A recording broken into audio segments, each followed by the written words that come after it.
हाँ। शिखिमुकुटविशेषं नीलपद्माङ्गदेशं विधुमुखकृतकेशं कौस्तुभापीतवेषं मधुररवकलेशं शम्भजे भ्रातृशेषं व्रजजनवनितेशं माधवं राधिकेशम्। श्री राधा गोविंद जी के चरणार विंदों में प्रणति पुरस्सर श्री हमारे तीनों कथाव्यास परम वैष्णव परम भक्त गुरुजनों के चरणों में अपना प्रणाम निवेदन करता हूँ तथा अन्य सभी संत वैष्णव भक्त गुरुजनों के चरणों में भी अपना प्रणाम निवेदन करता हूँ। हम सबका मानव जीवन का परम उत्कृष्ट फल हमें दसम स्कंध के इस क्रमिक कथा के माध्यम से प्राप्त हो रहा है। इसमें हमारे तीनों गुरुजनों की महती कृपा है, अहेतु की कृपा हम सबको उसका लाभ प्राप्त हो रहा है। गुरुजनों की इस कृपा का मूल्य केवल हम प्रणाम निवेदन करके ही कर सकते हैं। जैसा कि कल हम सभी ने गुरुजी के मुख से राजा परीक्षित जी द्वारा कही गई उनकी जो एक उनका निवेदन श्री सुखदेव जी के चरणों में था, यच्छृण्वतोपैत्य रतिर्वितृष्णा सत्वं च शुद्ध्यत्य चिरेण पुंसः भक्तिर्हरौ तत्पुरुषे च सख्यं तदेव हारं वद मन्यसे चेत। इस श्लोक की व्याख्या श्री गुरुजी ने श्रीधर स्वामी जी के माध्यम से की। तत्पश्चात गत दिवस में हमने श्रीमद् विश्वनाथ चक्रवर्ती पाद की जो व्याख्या है उसके माध्यम से हम सभी श्रवण कर रहे थे। आरती के नष्ट होकर के हम सबका अनर्थ निवृत्ति हो, हमें कथा में निष्ठा उत्पन्न हो, हमारी कथा में रुचि उत्पन्न हो, आकांक्षा हो और हमारा चित्त शुद्ध हो, दुर्वासना पूर्ण हो हम सभी का चित्त, और हम सब की जो आसक्ति है वह भगवत चरणार बिंदु में हो, हम सबको भक्ति प्रेम की प्राप्ति हो और वैष्णव लोगों के का संग प्राप्त हो। यह कथा हम सभी श्रवण कर रहे थे। इस के प्रसंग में गुरुजी ने हमें ध्रुव महाराज जी के द्वारा जो गाई गई उनकी कुछ श्लोक हैं, उनके द्वारा गाई गई जो कुछ प्रार्थना है उसके माध्यम से गुरुजी ने हमें श्रवण कराई। आज मैं गुरुजी से निवेदन करता हूँ कि उसके आगे की जो बची हुई इस श्लोक की व्याख्या है उसमें हमें उसका श्रवण कराएं। गुरुजी हमें उस कथारस में हमें आगे बढ़ाएं। गुरुजी प्रणाम।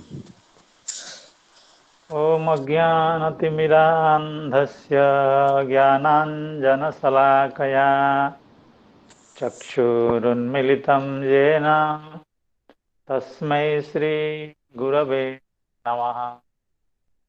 श्रीचैतन्यमनोभीष्टं स्थापितं येन भूतले स्वयं रूपः कदा मह्यं ददाति स्वपदान्तिकम्। वन्देऽहं श्रीगुरो श्रीयुतपदकमलं श्रीगुरून् वैष्णवांश्च श्रीरूपं साग्रजातं सहगणरघुनाथान्वितं तं सजीवम् साद्वैतं सावधूतं परिजनसहितं कृष्णचैतन्यदेवं श्रीराधाकृष्णपादान् सहगणललिता श्रीविशाखान्वितांश्च। हे कृष्णा करुणा सिन्धो दीनबन्धो जगत्पते गोपेश गोपिका कांत राधाकांत नमोस्तुते। तप्त कांचन गौरांगी राधे वृंदावनेश्वरी वृषभानुसुते देवी प्रणमामि हरिप्रिये। नमो महावदान्याय कृष्णप्रेम प्रदायते कृष्णाय कृष्णचैतन्य नाम्ने गौरवत्विषे नमः। वाञ्छाकल्पतरुभ्यश्च कृपासिन्धुभ्य एव च पतितानां पावनेभ्यो वैष्णवेभ्यो नमो नमः। जय श्रीकृष्ण चैतन्य प्रभो नित्यानंद श्री अद्वैत गदाधर श्रीवासादि गौरभक्त वृंद। हरे कृष्ण कृष्ण कृष्ण कृष्ण हरे हरे हरे राम राम राम हरे हरे। नमः ओं विष्णुपादाय कृष्णप्रेष्ठाय भूतले श्रीमते भक्तिवेदांत स्वामिन्निति नामिने। नमस्ते सारस्वते देव गौरवाणी प्रचारिणे निर्विशेष शून्यवादी पाश्चात्य देशतारिणे। यं प्रव्रजन्तमनुपेतमपेतकृत्यं द्वैपायनो विरहकातर आजुहाव पुत्रेति तन्मयतया तरवोभिनेदु तं सर्वभूतहृदयं मुनिमानतोऽस्मि। तो आज के इस सायंकालीन श्रीमद् भागवत कथा सत्र में उपस्थित समस्त भक्त वृंद, साधु वृंद, सज्जन वृंद एवं श्रीमद् भागवत कथा रस पिपासु सुधि वृंद के चरणों में मैं अपना विनीत प्रणामांजलि निवेदन कर रहा हूँ।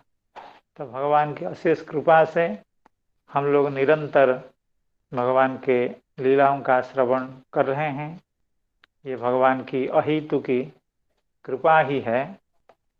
जैसे अभी हमारे प्रिय श्री जानकी रमन जी ने बताया कि हम लोग उस सप्तम अध्याय के द्वितीय श्लोक की व्याख्या का श्रवण कर रहे थे। तो उसमें श्री चक्रवर्ती पाद की व्याख्या में कुछ अंश बच गया है।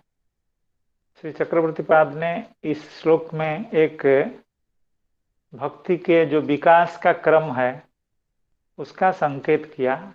अर्थात इस श्लोक में भक्ति के विकास का अर्थात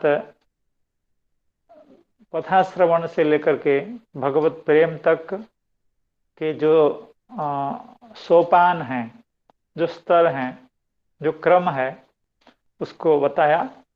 एवं अंत में यह बता रहे थे कि भगवत प्रेम उत्पन्न होने के बाद भी भक्त को कैसे साधु संग की, भक्त संग की अपेक्षा रहती है, भक्त संग करने की कामना रहती है, उस बात को भी बताया गया। क्योंकि श्लोक में वैसा ही है, प्रेम के बाद, भगवत प्रेम प्राप्ति के बाद संग की बात, साधु संग की बात, तत्पुरुषे च सख्यम ऐसा कहा गया है। तो श्लोक ऐसा है, यच्छृण्वतोपैत्यरतिर्वितृष्णा सत्वं च शुद्ध्यत्यचिरेण पुंसः भक्तिर्हरौ तत्पुरुषे च सख्यम तदेव हारं वद मन्यसे चेत् यच्छृणुवतोपैत्यरतिर्वितृष्णा सत्वं च शुद्ध्यत्यचिरेण पुंसः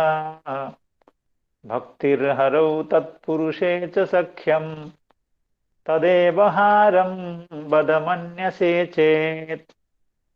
तो भक्तिर्हरौ अर्थात भगवान के प्रति, भगवान के श्री चरण कमलों में कैसे भक्ति उत्पन्न होती है, भगवान की कथाओं का श्रवण करने पर उसका क्रम, उसकी धारा श्री चक्रवर्ती पाद बता रहे थे।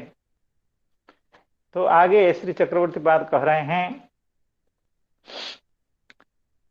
तत्र भक्त्यारंभतः एव वैष्णवे सख्यम विहितम। यद्यपि भक्ति की आरंभ दशा में ही साधु संग की बात कही गई है, फिर भी तदपि प्रेमणि सत्येव वैष्णव मात्रे निरूपाधिकम भवेत्।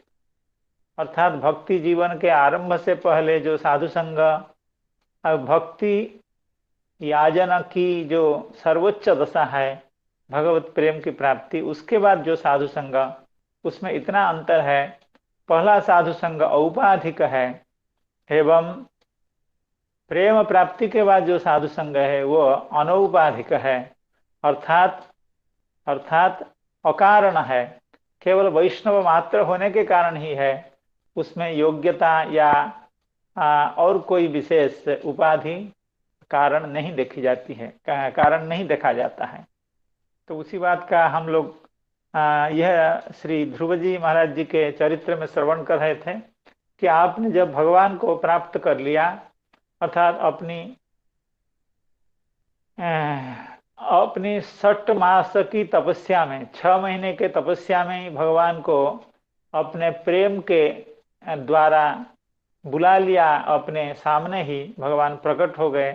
तब ध्रुव महाराज जी जो प्रार्थना कर रहे हैं वो अद्भुत प्रार्थना है, वो 12 श्लोकों में वो प्रार्थना है, उसको 12 आदित्य जैसे कहा गया है। तो उस प्रार्थना में 2 श्लोक हम लोग श्रवण कर रहे थे। वो था भक्तिं मुहुः प्रवहतां त्वयि मे प्रसंगः भूयादनंत महताममलाशयानां येनाञ्जसोल्वणमुरुव्यसनं भवाब्धिं नेष्ये भवद्गुणकथामृतपानमत्तः तेन स्मरन्त्यतितरां प्रियमीशमर्त्यं ये चान्वदः सुतसुहृद्गृहवित्तदाराः ये त्वब्जनाभ भवदीयपदारविन्द सौगन्ध्यलुब्ध हृदयेषु कृत प्रसंगाः। तो ध्रुव जी महाराज कह रहे थे, ध्रुव महाराज कह रहे थे, भवदीय पदार बिंद सौगंध्य लुब्ध हृदयेषु कृत प्रसंगाः। अर्थात आप के चरण कमलों की जो सुगंधि है उसमें आकृष्ट होकर के उससे, उस चरण कमल में चिपके रहने वाले जो भ्रमर हैं, अर्थात जो साधुजन हैं, उनके साथ जिन्होंने प्रसंग किया है, प्रसंगा का मतलब उनका संग किया है, उनका सानिध्य प्राप्त किया है, वे संसार के किसी भी अनित्य पदार्थ के प्रति आकृष्ट नहीं होते। तो और पहले श्लोक में यह कहा था, जिनके हृदय में भगवत भक्ति की गंगाधारा नित्य प्रवाहित हो रही है, ऐसे सज्जनों का मेरा संग बना रहे, ये भगवान के पास प्रार्थना है। ठीक इसी तरह की प्रार्थना श्री प्रहलाद महाराज जी भी कर रहे हैं। और देखिए श्लोकों का शायद छंद भी एक ही है और दोनों ही बालक भगवान हैं, बालक भक्त हैं, भगवान का अत्यंत प्रिय भक्त हैं। जब भक्तों की नाम गिनती की जाती है तो ध्रुव प्रहलाद इनका नाम सबसे पहले आता है और दोनों सामने ही भगवान के सामने प्रार्थना कर रहे हैं। प्रहलाद महाराज क्या कह रहे हैं? प्रहलाद महाराज जी कह रहे हैं, सोहम प्रियस्य सुहृदः परदेवताया लीला कथास्तव नृसिंह विरिंच गीताः अंजस्थितर्म्यनुगृणान् गुण विप्रमुक्तो दुर्गाणि ते पदयुगालय हंससङ्गः सोऽहं प्रियस्य सुहृदः परदेवतायाः लीलाकथास्तव नृसिंह विरिञ्च गीताः अञ्जस्तितर्म्यनुगृणन् गुणविप्रमुक्तो दुर्गाणि ते पदयुगालय हंससङ्गः। हे भगवन, ते पद युगालय हंस संग, अर्थात आपके पदद्वय जिनका आलय है, अर्थात जिनका आश्रय स्थान है, जिनका विश्राम स्थान है, ऐसे जो हंस होते हैं, अर्थात ऐसे जो अत्यंत विवेकी भक्तजन होते हैं, सुविवेकी भक्तजन होते हैं, उनका संग प्राप्त करके मैं दुर्गाणी अंजह तितर्मी, अत्यंत अनायास से मैं ये संसार के कष्टों का, संसार की जो विकट भयंकरता है, अर्थात यह जो संसार का भयंकर स्वरूप है, जो दुख है, संसार की जो संकट हैं, उनको मैं अनायास तर जाऊंगा। कैसे? न परदेवतायाः सुहृदः प्रियस्य लीलाकथाः तब नृसिंह विरिंच गीताः अनुगृणन्, अर्थात आप भगवान हमारे जो अत्यंत सुहृद हैं, प्रिय हैं, आपकी कथाओं को श्रवण करते करते एवं उनका अनुगृणन अर्थात उनका गान करते,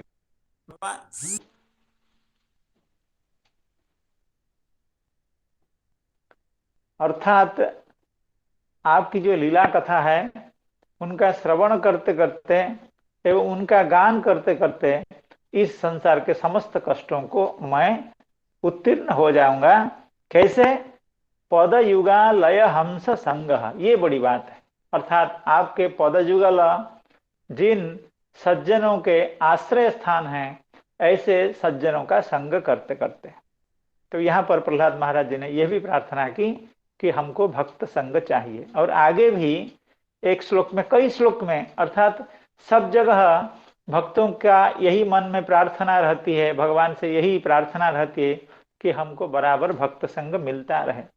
आगे के एक श्लोक में कहते हैं, एवं जनम निपतितम प्रभवा हिकूपे कामाभिकामम अनुयः प्रपतन प्रसंगात कृत्वात्मसात सुरर्षिणा भगवन गृहीतः सोहम कथम नु विसृजे तव भृत्य सेवाम। अर्थात यह संसार अंधेरे कूप के ओर जा रहा है, अर्थात सभी संसार के में आसक्त होकर के नरकगामी हो रहे हैं या विपथगामी हो रहे हैं, कोई भी आपकी ओर नहीं जा रहा है। इस संसार में जीव का स्वभाव है, वो स्वभावतः निम्नगामी है, अर्थात विषय की ओर आकृष्ट होकर के संसार के अंधकूप में प्रविष्ट हो रहा है। तो मैं भी देखा सभी उसी ओर जा रहे हैं, मैं भी जा रहा था। सोहम एवं जनम निपतितम प्रभवा हिकूपे कामाभिकामम अनु, अर्थात कामाभिकाम जो जन है, अर्थात विषयाभिलाषी जो जन है, वह संसार गर्त में गिर रहा था। तो उसको देख करके मैंने भी समझ लिया कि शायद ये कोई अच्छा काम ये लोग कर रहे हैं, मैं भी वैसे ही जा रहा था। लेकिन आपके जो भक्त हैं श्री नारद महर्षि, उन्होंने आकर के मुझे उद्धार कर लिया, हमारा हाथ पकड़ लिया, भाई ये सही रास्ता नहीं है, इधर जाना नहीं है, तुम भगवान की ओर चलो।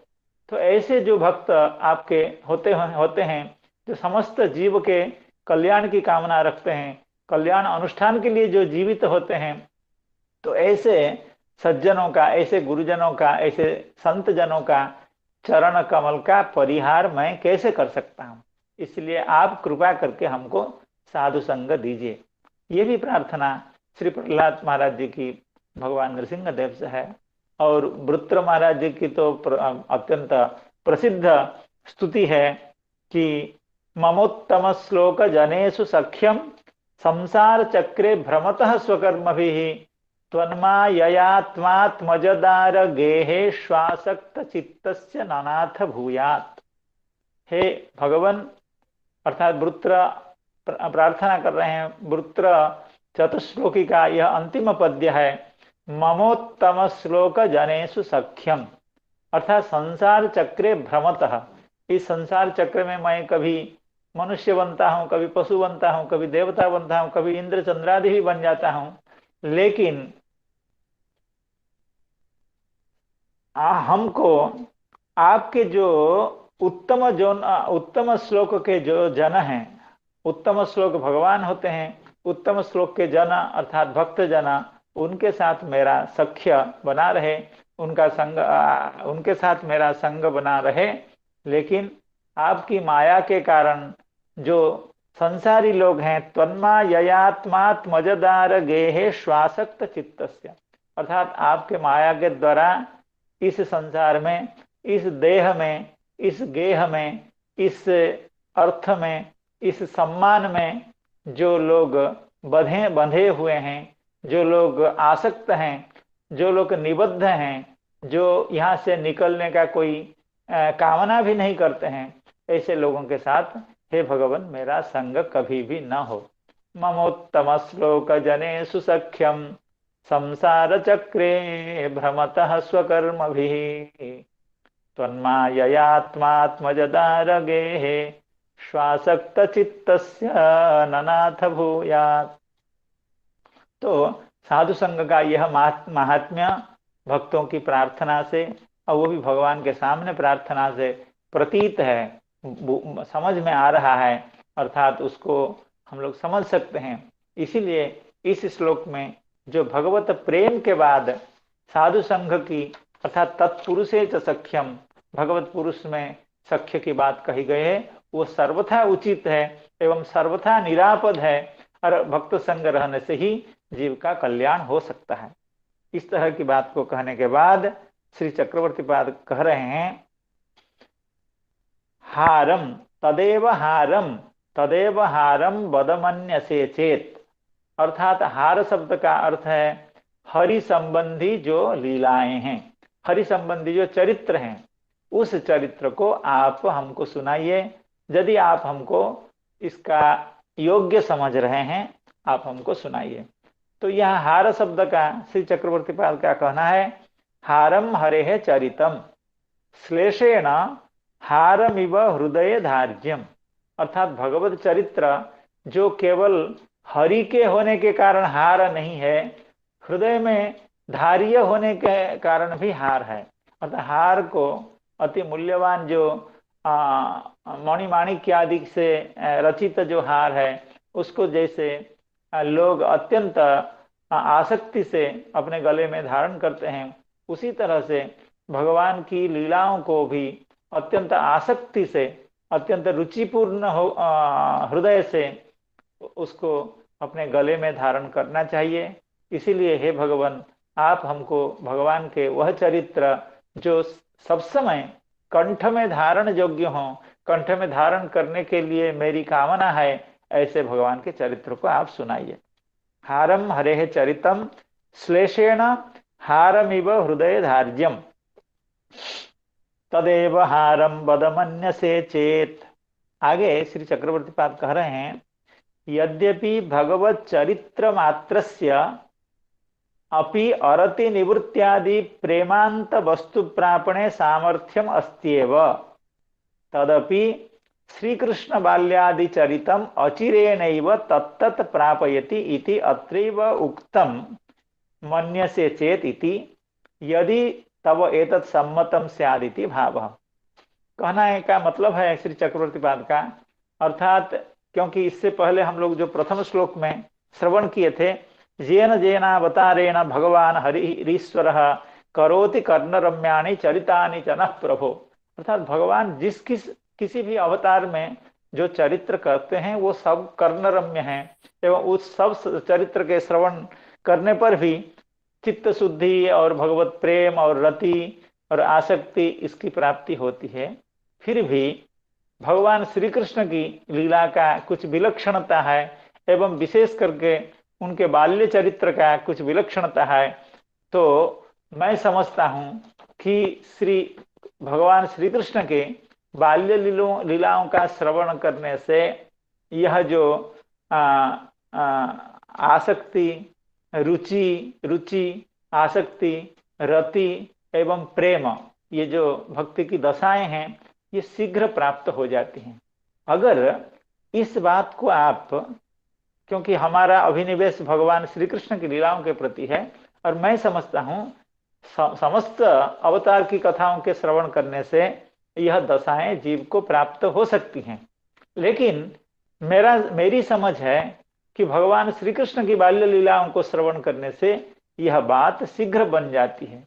अगर आपका इस पर मुहर हो, अगर आप इसको सही मानते हो, तो आप कृपा करके हमको भगवान की अन्य अन्य बाल चरित्रों का भी श्रवण कराइए। तो यद्यपि भगवत चरित्र मात्रस्य अपि अरति निवृत्त्यादि यच्छृण्वतोपैत्यरतिर्वितृष्णा सत्वं च शुद्ध्यत्यचिरेण पुंसः, अर्थात यह समस्त दशा अन्य अन्य चरित्र के श्रवण से भी हो सकती है। अर्थात अरति निवृत्त्यादि प्रेमांत वस्तु प्रापणे सामर्थ्यम अस्ति एव, तदपि श्रीकृष्ण बाल्यादि चरितम अचिरेणैव तत्तत् प्रापयति। अर्थात भगवान श्री कृष्ण का चरित्र श्रवण करने से भक्ति की यह दशाएं, अर्थात प्रेम तक जो भक्ति है, वो अचिरेण अर्थात शीघ्र ही प्राप्त होती है यह दशाएं। इति अत्रैव उक्तं मन्यसे चेत, यह जो मेरा अभिप्राय है, यह मेरा जो हृदय का भाव है, आशय है, अगर इस चीज को, इस बात को आप अगर सही मानते हो, तो आप कृपा करके तब एतत् सम्मतम स्यात् इति भावः, अर्थात आप इसको भगवान के चरित्र को कहिए। देखिए, तो यहाँ हम लोग श्रवण किए कि निष्ठा, रुचि, आसक्ति, भाव, ठीक ये भगवत कथा श्रवण करने से ये अनायास हो जाते हैं, और विशेष करके भगवान श्री कृष्ण की कथाओं के श्रवण करने से हो जाते हैं। लेकिन अन्य अन्य भगवान के जो चरित्र हैं उनको भी श्रवण करने से होते हैं। यह इसका एक संकेत, ठीक इसी तरह का जो श्लोक है वो हम लोगों को श्री भगवान कपिल देव के, जो भगवान कपिल देव अपनी माता देवहूति को उपदेश कर रहे हैं, वह भी ठीक इसी बात को कह रहे हैं। वहां कहा गया है, सताम प्रसंगान मम वीर्य संविदो भवन्ति हृत्कर्ण रसायना कथाः तज्जोषणादास्वपवर्गवर्त्मनि श्रद्धारतिर्भक्तिरनुक्रमिष्यति।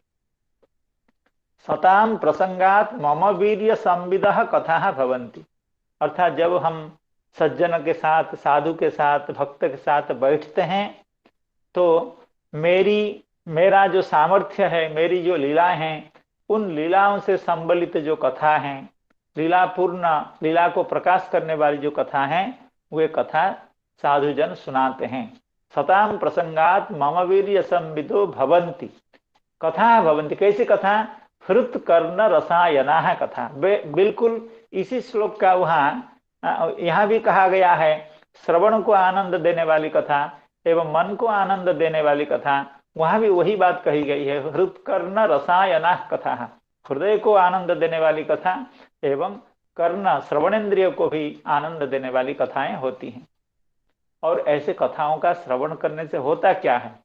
तज्जोषणात् आसु, आसु अर्थात भगवत कथा श्रवण करने से जितनी जल्दी भगवत भक्ति हृदय में विकसित होती है, ऐसा दूसरा साधन नहीं है कि भगवान के प्रति प्रेम उत्पन्न करने का और कोई इतना आसान तरीका नहीं है, और कोई दूसरा मार्ग नहीं है। तज्जोषणात् आसु अपवर्ग वर्त्मनि, अपवर्ग वर्त्मा भगवान होते हैं, उनके प्रति श्रद्धा रतिर्भक्तिर अनुक्रमिष्यति।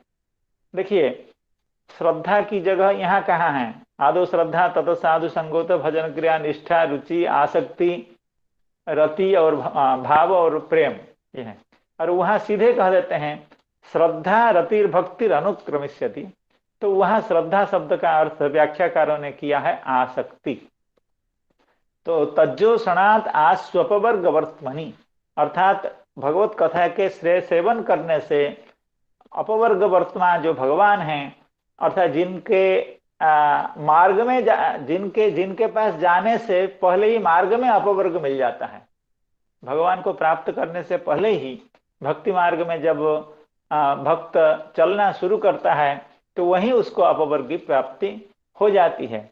तो अपवर्ग वर्तमनी श्रद्धा रतिर भक्तिर अनुक्रमिष्यति, तो वहां श्रद्धा शब्द का अर्थ किया गया है आसक्ति, और आसक्ति से पूर्व जो स्थिति है निष्ठा रुचि आदि, वो कहाँ कहा गया, वहां श्लोक में नहीं है, लेकिन उसको जो तज्जोषणात्, क्या जोषणात् ये जो शब्द है, जोषण शब्द है, उसके अंदर अर्थात उस शब्द में यह सब अर्थ निहित है कि निष्ठा रुचि ये दो अर्थ निहित है। इसलिए भगवत कथा श्रवण करने से निष्ठा रुचि आसक्ति रति एवं भगवत प्रेम प्राप्त हो जाता है। यह बात वहां भी कही गई, अत्यंत प्रसिद्ध पद्य है वो। उसी तरह का यह भी पद्य है, यच्छृण्वतो पैत्यरतिर्वितृष्णा सत्वं च शुद्ध्यत्यचिरेण पुंसः भक्तिर्हरौ तत्पुरुषे च सख्यम तदेव हारम बदमन्यसे चेत।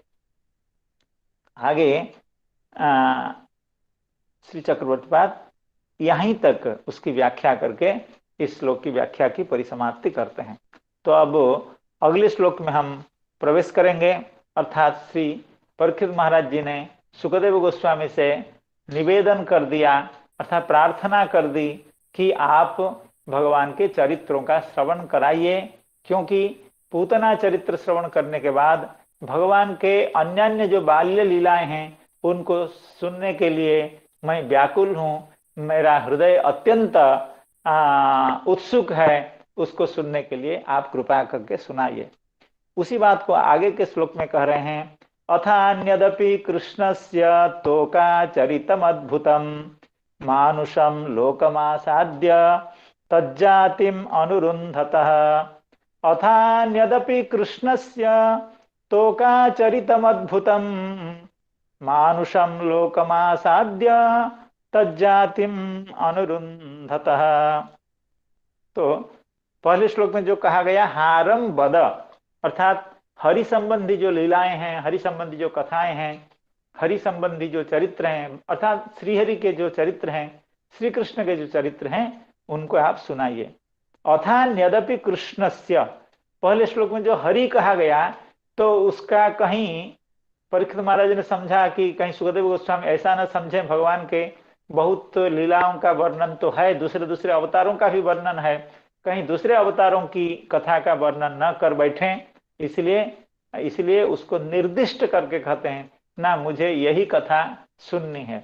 अथा अन्यदपि कृष्णस्य तोकाचरितम, तो कृष्ण का यह जो तोकाचरित पूतना वध की कथा हमने श्रवण की, उससे अलग, उससे आगे की भगवान की जो लीला है उसको आप श्रवण कराइए। अथान्यदपि कृष्णस्य तोकाचरितम, तोकाचरितम ने बालचरितम, तोक शब्द से अर्थ बालः, तोकाचरितम बालेन आचरितम तोकेन आचरितम, अर्थात किंबा तोकस्य आचरितम, अर्थात तोक का बालक का जो चरित्र है, अर्थात भगवान श्री कृष्ण का बाल्यावस्था में बाल्यकाल में जिन चरित्रों का आचरण किया उसको आप सुनाइए। कैसे? मानुषम लोकमाद आसाद्य, अर्थात मनुष्य रूप में इस संसार में अवतीर्ण होकर के, मानुषम लोकमासाद्य, केवल इतना ही नहीं, तज्जातिम अनुरुन्धतः, अर्थात मनुष्य स्वरूप को धारण करके मर्त्य में, अर्थात मनुष्य लोक में, इस भूपृष्ठ में अवतीर्ण होकर के उन्होंने जो अन्य बाल चरित्रों का अनुष्ठान किया, बाल चरित्रों का प्रदर्शन किया, बाल चरित्रों का आस्वादन उन्होंने किया और भक्तों को कराया, उसका आप श्रवण कराएं। इसकी व्याख्या में श्री चक्रवर्तीपाद कह रहे हैं, अत्युत्सुक्येन तदेव पुनः स्पष्टयति, अर्थात पहले श्लोक में कहा कि तदेव हारम वद, हरि का चरित्र बोलिए, कहिए, हरि का चरित्र का रस आस्वादन कराइए। लेकिन उनको संदेह हो गया, पता नहीं कौन हरि का चरित्र करेंगे, हरि तो बहुत हैं। लेकिन उसी बात को वो आगे एकदम स्पष्ट भाषा में उनका हरि का मतलब क्या है, अर्थात भगवान श्री कृष्ण का ही वो चरित्र श्रवण करना चाहते हैं, इस बात को स्पष्ट रूप से कहते हैं। औत्सुक्यादेव तदेव पुनः स्पष्टयति तज्जातिम अनुरुन्धतः। श्लोक में जो शब्द आया मानुषम लोकमासाद्य तज्जातिम अनुरुन्धतः, इसका अभिप्राय क्या है उसको श्री चक्रवर्ती पाद समझा रहे हैं। तज्जातिम मानुष जातिम अनुरुन्धतः इति, मानुष जातिम अनुरुन्धतः इति, अर्थात मानुष जात्यनुरोधेनैव भूर्लोके प्राकट्यम न तो देव जात्यनुरोधेन देवादिलोके इति। अर्थात भगवान ने मनुष्य स्वरूप धारण किया और मनुष्य जाति में अवतीर्ण हुए और वो मनुष्य लोक में अवतीर्ण हुए, अर्थात देवादि लोक में मनुष्य हुए ऐसा भी नहीं है, या मनुष्य लोक में देव हुए ऐसा भी नहीं है। मनुष्य लोक में ही मनुष्य स्वरूप को धारण करके आपने ये सब लीलाएं की। तो मानुष जात्यनुरोधेनैव भूर्लोके प्राकट्यम न तो देवादि जात्यनुरोधेन।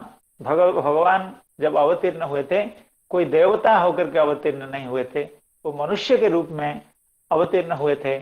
सामान्य बालक के रूप में वो दर्शन दिए थे, सामान्य नंदनंदन के रूप में वे दर्शन दिए थे, वसुदेव नंदन के रूप में दर्शन दिए थे। वो मनुष्य का स्वरूप था। कुछ क्षण के लिए जब चतुर्भुज का स्वरूप दिखाए थे, लेकिन उसके बाद वे स्वस्वरूप में अवस्थित हो गए। स्वस्वरूप अर्थात उनका जो मानुष स्वरूप है उसमें अवस्थित हो गए। देवादिभ्योपि मानुषाणाम सौभाग्यम ज्योतितम, इसका मतलब क्या है, अर्थात भगवान देवता लोक में देव होकर के अवतीर्ण नहीं होते हैं। यद्यपि वामनावतार में एवं अन्य शायद किसी अवतार में देवता के रूप में अवतीर्ण हुए हैं, इंद्र के भाई बन करके अवतीर्ण हुए हैं, लेकिन मैं समझता हूं कि वामनावतार तो भूपृष्ठ में हुआ है, अर्थात देवता के भ्राता बनने के बाद भी, देव जातियों में अवतीर्ण होने के बाद भी मनुष्य लोक में ही हुआ है। या मान लीजिए वो देवलोक में ही भगवान का अवतार हुआ है वामन देव का, लेकिन उनकी लीलाएं मनुष्य लीलाएं इतनी नहीं है, क्योंकि भगवान वामन देव ने जो लीलाएं की है वो मनुष्य की लीला नहीं थी। कोई मनुष्य अपना पैर को ब्रह्मलोक तक नहीं पहुंचा सकता है, इसलिए वो लीला हमारे आस्वादन योग्य नहीं है, क्योंकि व्यक्ति जैसा होता है उससे परिचित जो लीलाएं होती है वो उसको ज्यादा आह्लादित करती हैं। तो भगवान ने मनुष्य होकर के मनुष्योचित जो लीलाएं हैं, माखन चोरी करना, दुष्टता करना, अन्य लोगों के साथ मनुष्यवत व्यवहार करना, इन लीलाओं का आनंद जितना मनुष्य उठा सकता है उतना देवादि लीला करने से इतनी भगवान के साथ आत्मीयता प्रतिष्ठापित नहीं कर पाता है। तो इसलिए चक्रवर्ती पाद कहते हैं देवलोक में भगवान अवतीर्ण होकर के ऐसी लीलाएं नहीं की, मनुष्य लोक में अवतीर्ण होकर के मनुष्य चित लीलाएं की। इसलिए मनुष्य का भाग्य देवताओं के भाग्य से भी अधिक है। इस बात की चर्चा पंचम स्कंध में बहुत विस्तृत रूप से हुई है। कि धन्यास्तुते भारत भूमि भागे, और दूसरा कोई श्लोक है मुझे याद नहीं आ रहा है अभी। अर्थात मनुष्य का स्वभाव, मनुष्य का सौभाग्य देवताओं के भाग्य से भी अधिक है, क्योंकि भगवान श्री राम, भगवान श्री कृष्ण ये मनुष्य लोक में अवतीर्ण होकर के ऐसी ऐसी दिव्य लीलाएं करती हैं। तो इसके बाद श्री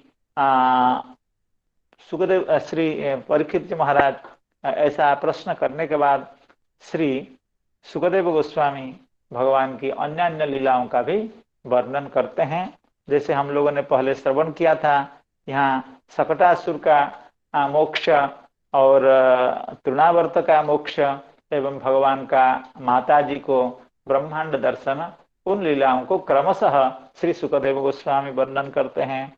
श्री सुखदेव गोस्वामी कह रहे हैं, कदाचिद उत्थानिक कौतुका प्लवे जन्मर्क्ष योगे समवेतयोषिताम् बादित्र गीत द्विज मंत्र वाचकैश्चकार सूनोरभिषेचनं सती कदाचिदौत्थानिक कौतुका प्लवे जन्मर्क्षयोगे समवेतयोषिताम्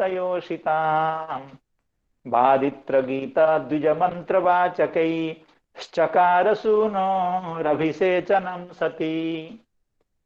अर्थात श्लोक में कहा गया है कि सती अर्थात नंद पत्नी, नंद बाबा की जो पत्नी है मैया यशोदा, उन्होंने सूनोह अभिषेचनम चकार अर्थात सूनोह अर्थात श्री कृष्ण से अभिषेचनम चकार अर्थात भगवान का अभिषेचन मैया ने किया। कैसे? न समवेत योषिताम अर्थात उस उत्सव में अनेक ब्रजगोपियां एवं ब्रजपुर निवासी बहुत भगवान के जो पार्षद हैं, भगवान के जो प्रिय हैं एवं भगवान जिनको प्रिय हैं, समस्त ब्रजवासी जब उपस्थित हुए थे, उनके बीच माता यशोदा ने भगवान का अभिषेक किया। कैसे? बादित्र गीत द्विज मंत्र वाचकैहि बादित्र के साथ अर्थात जहाँ विभिन्न कर्ण को आनंद देने वाले वाद्य यंत्र बज रहे थे। भगवान का जब उत्सव हो रहा था, अभिषेक उत्सव हो रहा था, तो अनेकानेक दिव्य वाद्य बज रहे थे एवं विभिन्न गायक भगवान का गुणगान कर रहे थे, नंद बाबा का गुणगान कर रहे थे, यशोदा माता का गुणगान कर रहे थे। बादित्र गीता और जो द्विज मंत्र वाचक ही, तो द्विज मंत्र वाचक ही यहाँ थोड़ा सा समास में श्री व्याख्याकार ने, श्री वंशीधर शर्मा जी ने इसकी व्युत्पत्ति दी है। मंत्रवाचक अर्थात मंत्रान ब्रुवंती इति मंत्रवाचकाः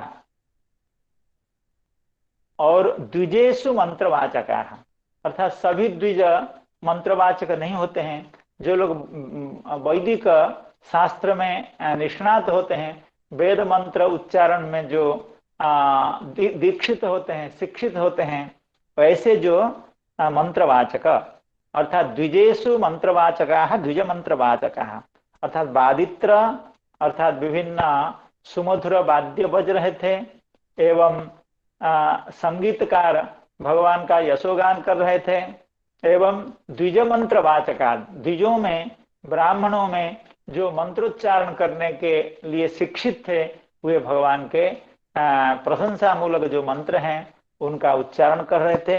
तो उसके साथ अर्थात सुंदर गान एवं मंत्रोच्चारण एवं सुंदर वाद्य के नाद के साथ मैया यशोदा ने भगवान का अभिषेक किया। कब? कदाचित अर्थात किसी एक दिन इसकी व्याख्या में श्री चक्रवर्तीपाद इसकी विस्तृत व्याख्या करेंगे।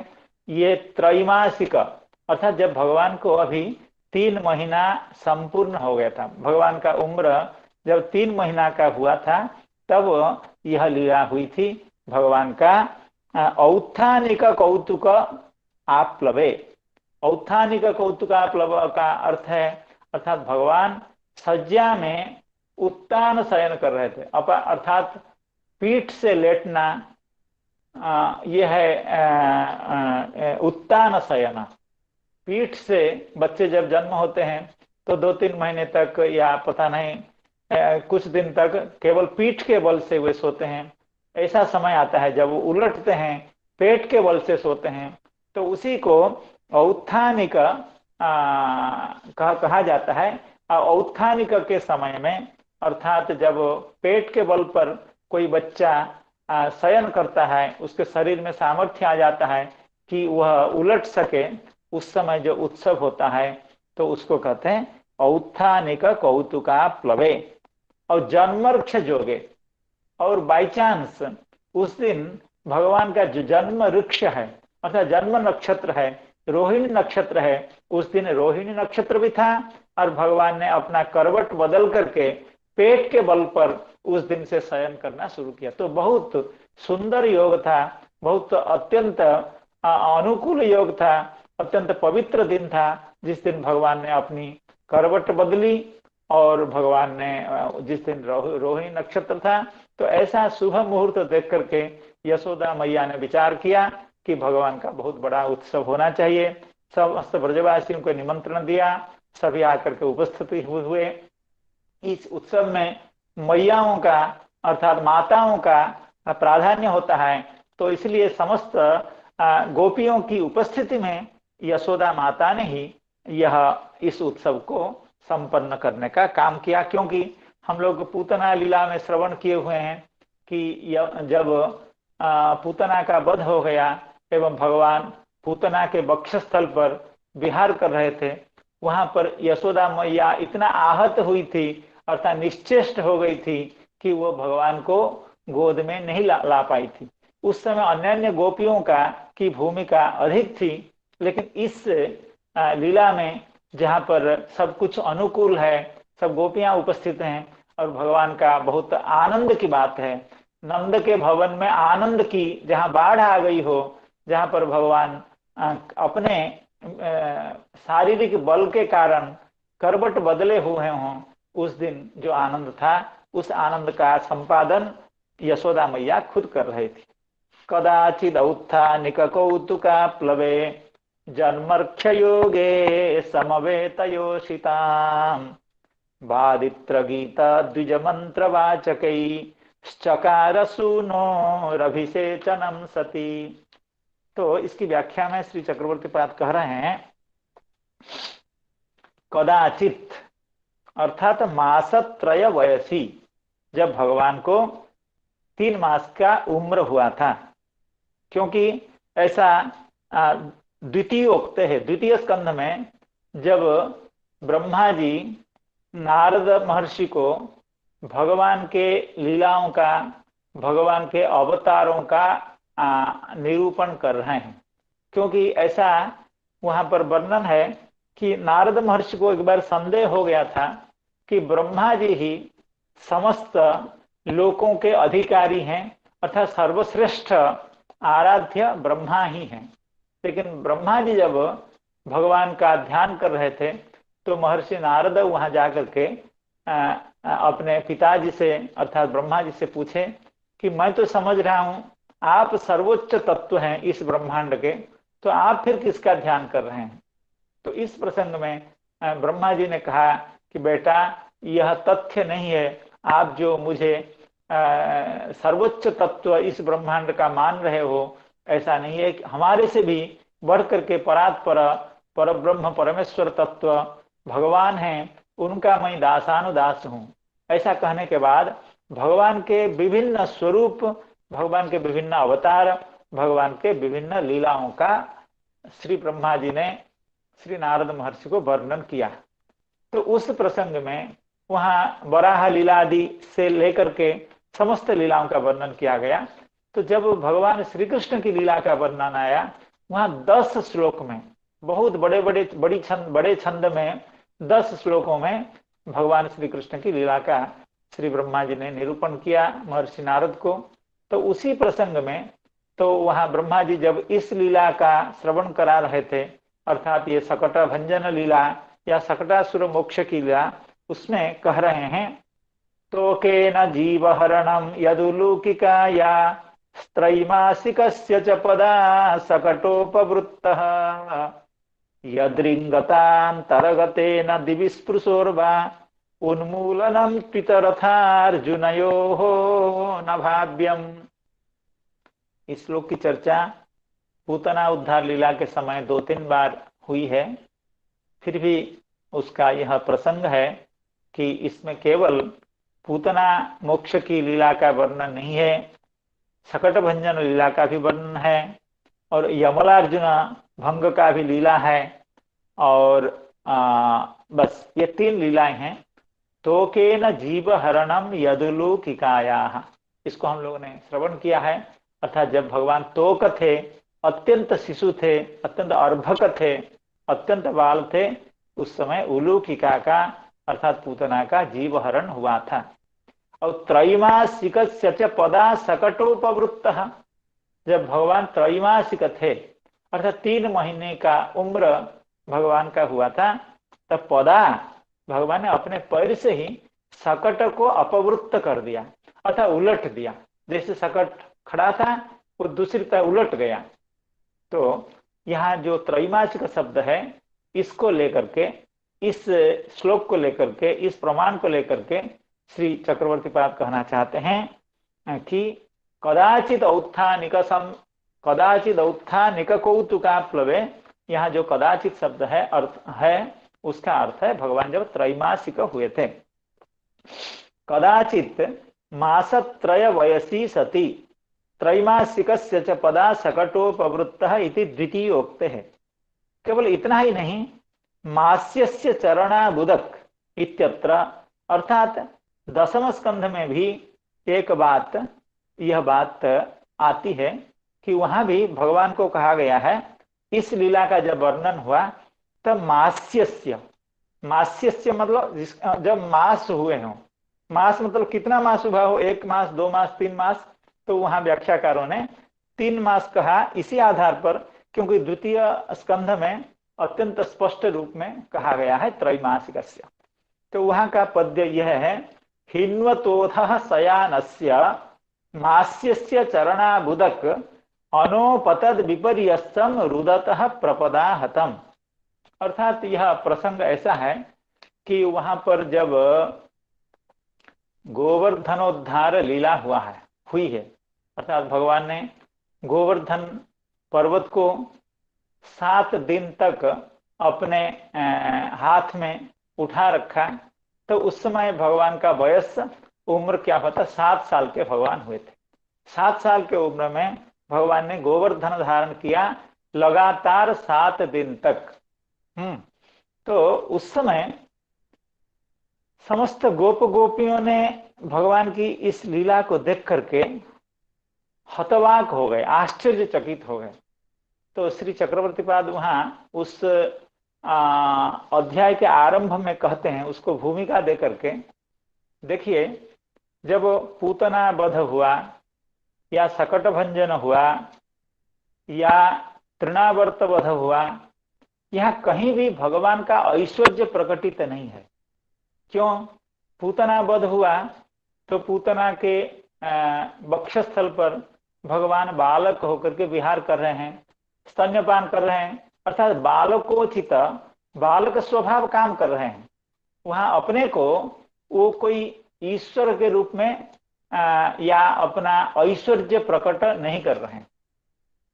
तो इसलिए गोपियों को या ब्रजवासियों को यह कभी नहीं लगा कि भगवान ईश्वर हैं, परमेश्वर हैं या भगवान हैं। सकट लीला में भी वही बात है, किसी को भी समझ में नहीं आया कि किसने इस सकट को तोड़ा।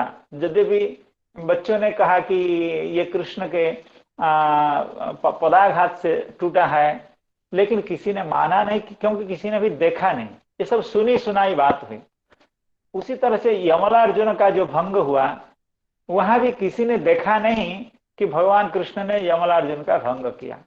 अर्थात भगवान की अन्य अन्य जो लीलाएं हैं, भगवान उस लीला को अपने ऐश्वर्य को छुपा करके अपने बाल्य सुलभ जो स्वभाव है उसको सुरक्षा करके भगवान ने ये सब लीलाएं की। लेकिन जब कालीय दमन लीला हुई, वहां पर भगवान ने अपना ऐश्वर्य को दिखाया, अर्थात कालीय जैसे विषधर सर्प के मस्तक पर नृत्य करना, उसको वश में लाना और उसको जमुना हृदय से बाहर भेज देना, ये ईश्वर ही कर सकता है, बालक नहीं कर सकता है या कोई अनिश्वर व्यक्ति नहीं कर सकता है। लेकिन वह लीला भी थोड़ी देर के लिए थी, 1 दिन की लीला थी या 2-4 घंटा की लीला थी।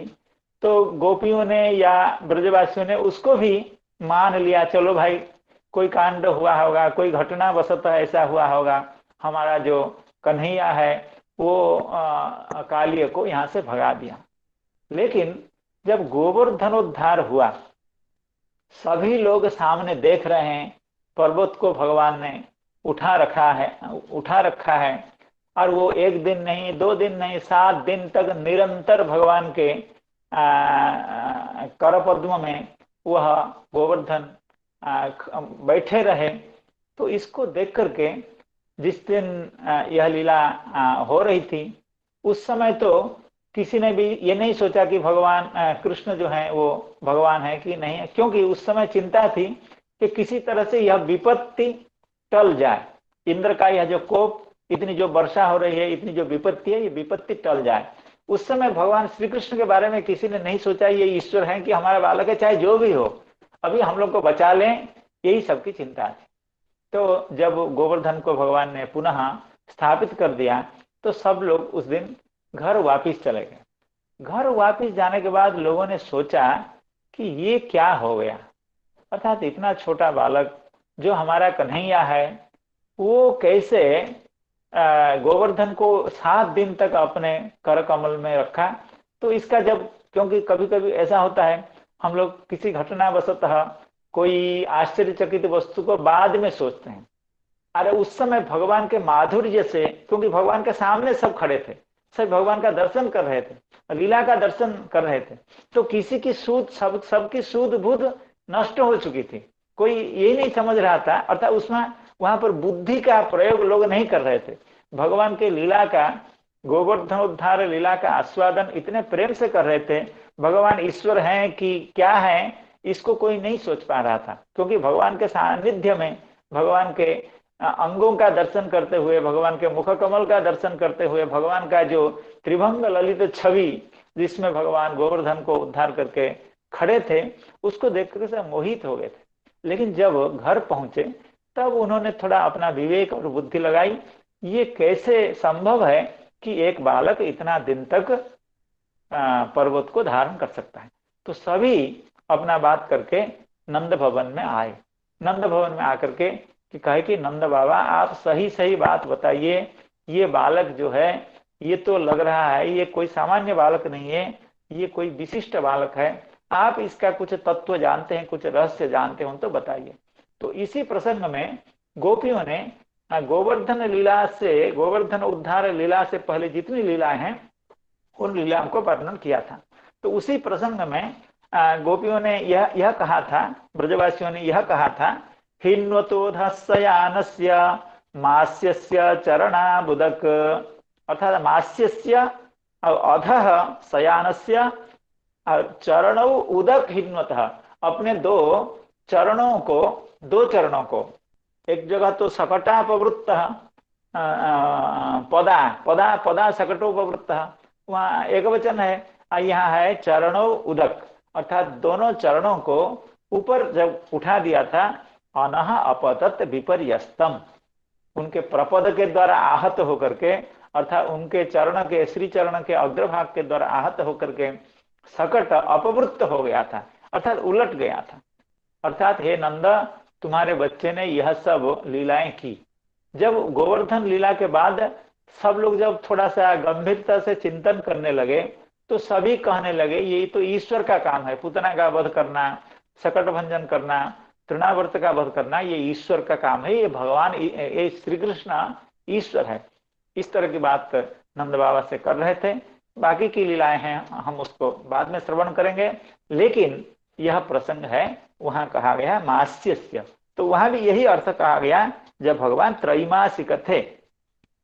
मास्यस्य चरणाबुदक इत्यत्र मासाः त्रयः परिच्छेदकः यस्य इति व्याख्येयम्, अर्थात मास्यस्य वो शून्य से लगता है जब भगवान 1 मास थे, लेकिन उसका यही अर्थ होना चाहिए जब भगवान 3 मास द्वारा परिच्छिन्न थे, अर्थात उनकी आयु जब 3 मास की थी।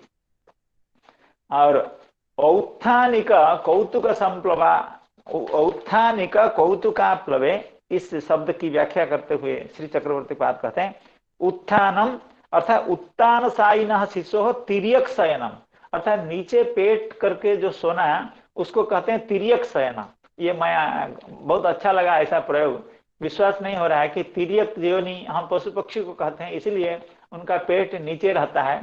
तो भगवान उत्तान शयन थे, अब तिर्यक शयन हो गए, ऐसा सामर्थ्य भगवान में जब आ गया, तत्र भवे कौतुका प्लवे, अर्थात उस समय जो कौतुक, जो आनंद ब्रज में आया था, उस आनंद समुद्र में यशोदा माता सहित समस्त गोपवासी निमग्न थे। अर्थात तद्रष्टुम ब्रजवासिनां कुतूहल समुद्र निमज्जने सती इति। तस्मिन्नेव दिने जन्मवृक्षस्यापि योगे सति। उसी दिन रोहिणी नक्षत्र भी था और भगवान का जन्म नक्षत्र भी था। समवेत योषिताम अर्थात मिलित पुरंध्रीणाम अर्थात समस्त गोपियां वहां इकट्ठी हुई थी। तासाम मध्य बादित्रादि शोभितम अभिषेचनम अर्थात बादित्र गीता द्विज मंत्र वाचक ही शोभितम यत अभिषेचनम अर्थात भगवान का स्नान, भगवान का अभिषेक इस परिस्थिति के साथ हो रहा था जहां गान हो रहा था और वैदिक ब्राह्मण मंत्रोच्चारण कर रहे थे एवं सुंदर सुंदर वाद्य अति सुमधुर नाद कर रहे थे। उनके बीच मैया यशोदा भगवान का अभिषेक कर रही थी। अब अभिषेक कैसे होगा, उसके बाद क्या चरित्र हैं, इसका श्रवण हम लोग भगवान की कृपा से कल करेंगे। तो कथा का यही विश्राम है। आप सब भक्तजन हम लोगों को बार बार उत्साहित करते हैं, कृपा करते हैं एवं आप लोगों के बल पर ही कुछ कथा कहने का अधिकार हम लोगों को मिला है। इसलिए सभी के चरणों में हम प्रणाम निवेदन करना चाहते हैं, सभी को धन्यवाद देना चाहते हैं एवं कल की कथा में सबका निमंत्रण करते हुए आज की कथा की परिसमाप्ति करते हैं। हरे कृष्ण कृष्ण कृष्ण हरे हरे हरे राम राम राम हरे हरे। महाप्रभु को कोटि कोटि प्रणाम प्रणाम प्रणाम। नमस्ते। जय जय जय श्रीमद् भागवत महापुराण की जय। जय जय महाराज जय। धन्यवाद प्रणाम निताय गौर प्रेमानंदी हरि हरि। जय त्रिगुणात्मने नमः।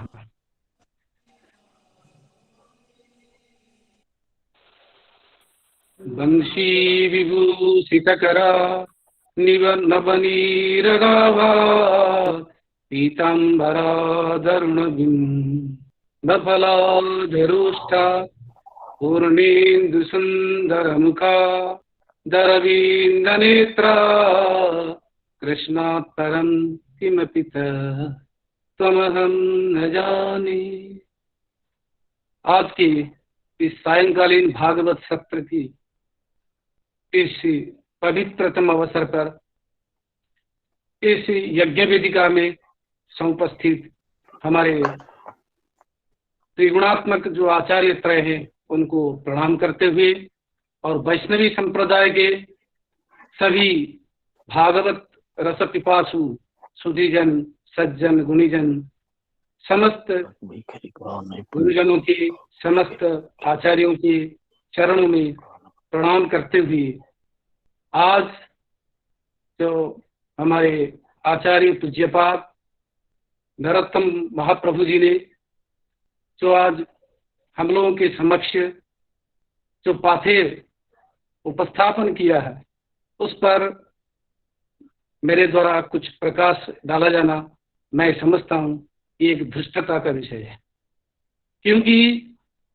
ऐसे जो कि भगवत चरणारविंद में जो निमग्न होने वाले जो मनीषी प्रबुद्ध, उनके व्याख्यान, उनके चिंतन, उनके मनन के प्रतिपादन के पश्चात उस पर कुछ प्रकाश डालना मेरे ख्याल में मुझे लगता है कि सूर्य को दीपक दिखाना।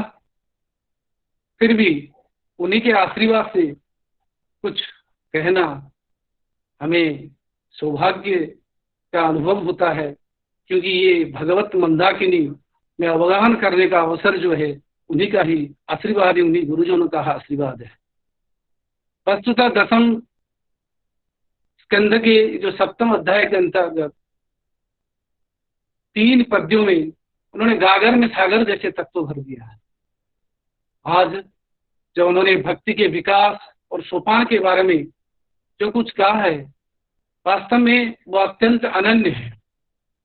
भक्ति भाव को समझाते उन्होंने जो रति वितृष्णा, इसकी जो व्याख्या की है कल भी की थी, परसों भी की थी आज पुनः उसको करते हुए आगे विषय को बढ़ाया। वस्तुतः उनके जो भक्ति के रस के बारे में जो उन्होंने कहा, भक्ति रस के, कि भगवत चरणारविंद में जब भक्ति हो जाती है, जब श्रद्धा हो जाती है, तब सत्व गुण का उत्पन्न हो जाता है। यही बात उनमें कहा गया, सत्वम च सुत्यति चिरेण पुंसः, क्योंकि सत्व जो है भक्ति में शक्ति होती है, और जब भक्ति भाव उत्पन्न हो जाता है सत्व गुण प्रबल हो जाता है, रजोगुण और तमोगुण दब जाते हैं। और सत्वम प्रकाशकम, सांख्य दर्शन में जो कहा गया है यही सत्य है।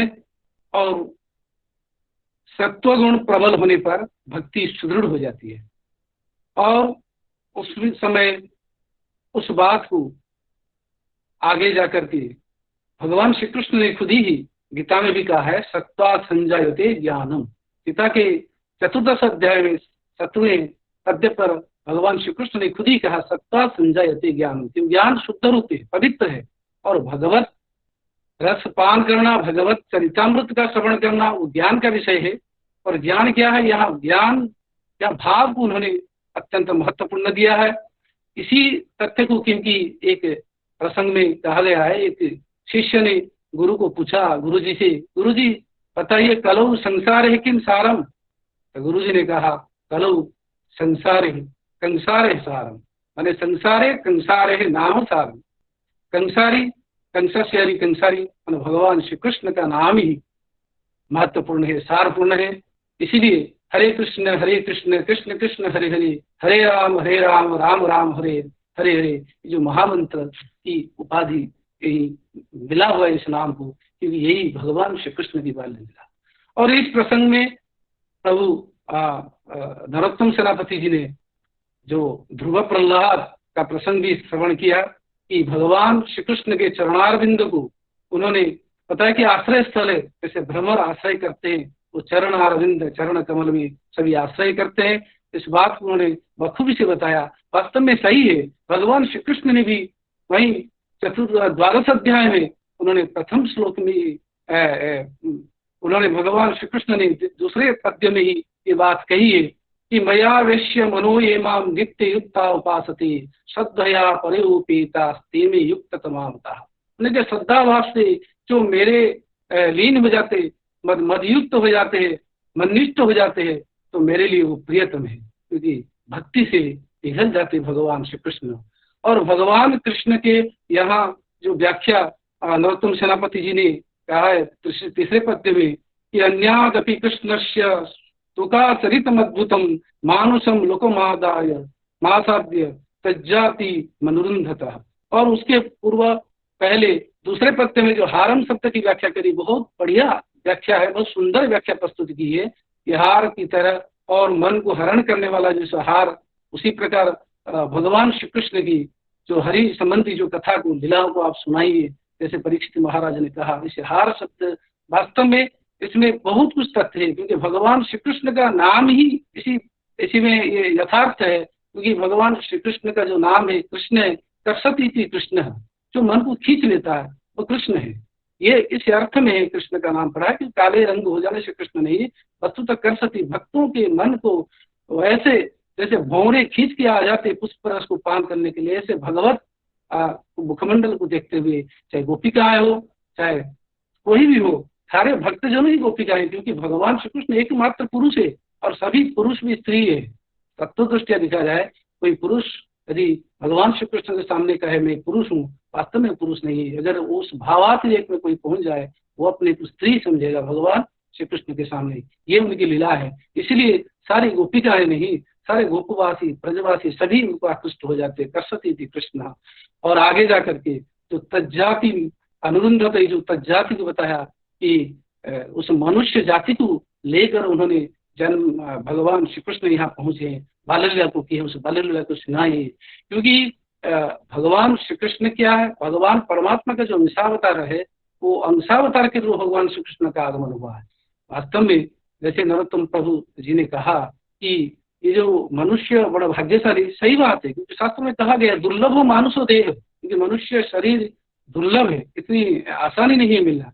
क्योंकि देवताओं को जहाँ 3 अवस्थाएं मिली है, वहाँ मनुष्य को 4 अवस्थाएं मिली है। और इस मनुष्य योनि में आने के लिए देवता भी चाहते हैं। और भगवान श्री कृष्ण जो परमात्मा श्री कृष्ण के रूप में आए हैं, अंशावतार के रूप में, वहां उनका प्रमुख उद्देश्य है कि लोक शिक्षा, कि यहाँ जो बाल लीला के माध्यम से लोगों को शिक्षा देने के लिए कि मैं बाल हूँ, मैं जनता हूँ, ये मनुष्य हूँ, मनुष्य में भी मनुष्य रह करके वो नरों में भी नरत्व बन सकता है, नरश्रेष्ठ बन सकता है, मानव श्रेष्ठ बन सकता है अपने कृत्यों से, अपने कर्म से। जैसे कि भगवान श्री कृष्ण अपने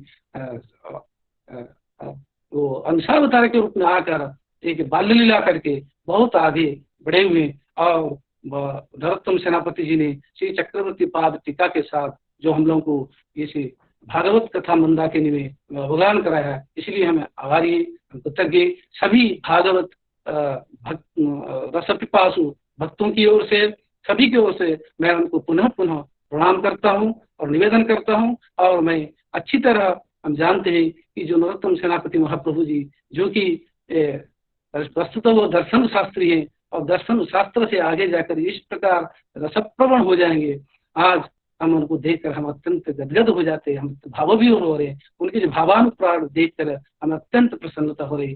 पुनः आगे पाठ को बढ़ाने के लिए उनको निमंत्रण देते हुए अग्रिम कल जब हम उपस्थित होंगे, हमें उनका आशीर्वाद मिलेगा, उनकी व्याख्यान सुनकर हमें और प्रसन्न होंगे। उनको पुनः प्रार्थना करते हुए, निवेदन करते हुए और सभी भक्तजनों के चरणार बिंदु पर प्रणाम करते हुए मैं मेरी वाणी को विराम देता हूँ। हरे कृष्ण कृष्ण कृष्ण हरे हरे, हरे राम राम राम हरे हरे।